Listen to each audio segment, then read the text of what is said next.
So here's a brief description of the procedure.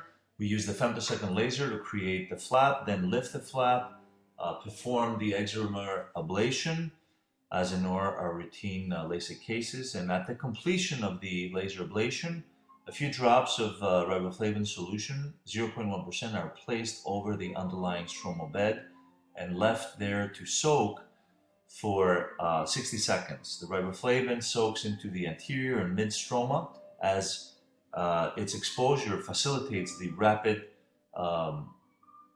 absorption of riboflavin solution.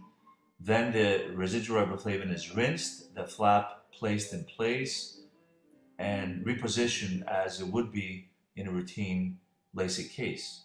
Now, following the flap reposition, some of the riboflavin climbs up into the flap, and then the cross-linking device is engaged to expose the riboflavin present within the cornea to collagen cross-linking and have a twofold effect. One, reinforce the underlying stroma, and two, adhere the flap into the position. Here, going to a real clinical case, so we're seeing the FS200 wavelight Alcon femtosecond laser to create a flap in about 6-7 seconds. You can see here the data. This is a very high myop with astigmatism.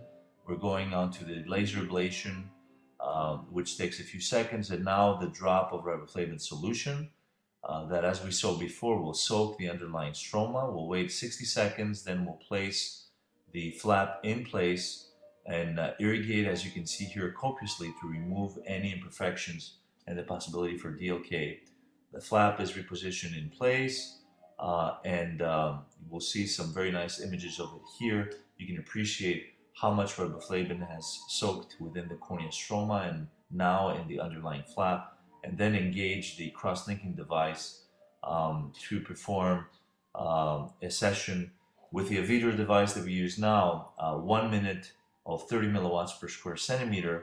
And the data presented in the study, we used 10 milliwatts for 3 minutes. Here's the eye first post-op day, and 1 week post-op. On OCT, you can see the hyperreflectivity caused by the cross-linking over and under the flap.